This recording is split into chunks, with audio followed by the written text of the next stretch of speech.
Do you remember being asked as a young kid, what do you want to be when you grow up? The most common answers were usually something to do with wearing a uniform, like a fireman or a police officer. These days, though, many kids aspire to be veterinarians.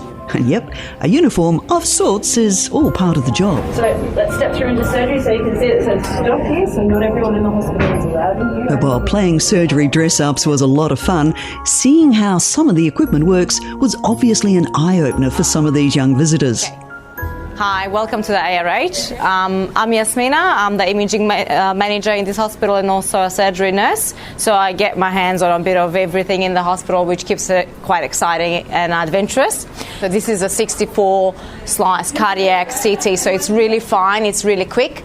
It's the same equipment that human hospitals use. I think it was very advanced. I wasn't expecting this much technology to be involved, and I don't know, I feel like the staff are very closely connected with each other, and I think that's best about the relationship. So what I've done today, I've got a little pineapple friend in there, so he's not been feeling well, and I did a CT of it, so I can show you. We'll come back to see how Yasmina's pineapple patient's going shortly. What it's going to do is it's going to tell you what your heart rate is and what your oxygen saturation is. Meantime, emergencies can and do happen at any time here at ARH, but today some of our team were able to spend a little more time explaining and demonstrating some of the basics of animal care, plus the tools of the trade. Your oxygen, it'll go up.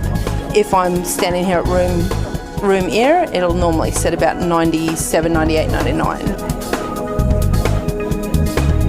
There we go. So, 96, 93. So your heart rate is 90. Whew, thankfully everyone seems to have a pulse.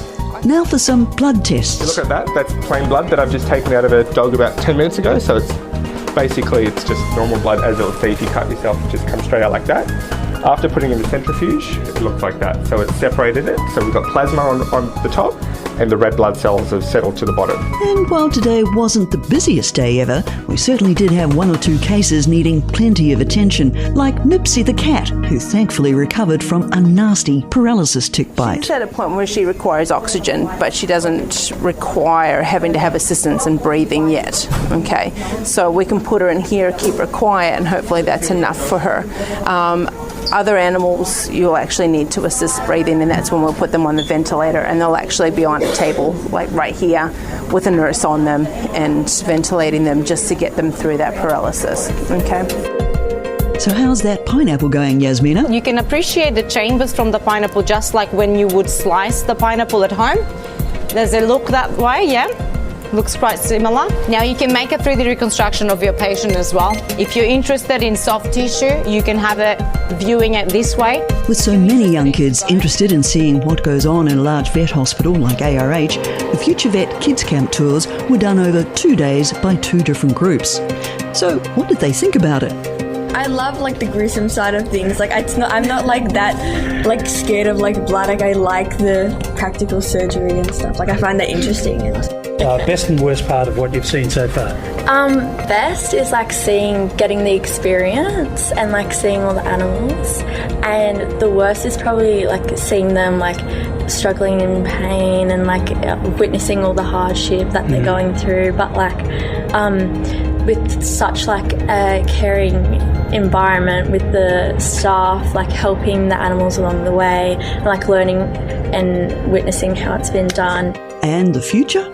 I think after all this I'd still love to be a vet. Yeah, still really wanting to take, and there are so many different options as well, there's vet nurses here and you can do specialists and all that stuff, so it's good to know your options. It's clear everyone enjoyed their tour of the Animal Referral Hospital, and we're quietly confident we're going to see some of them down the track as future vets. I still want to be a vet, no matter what.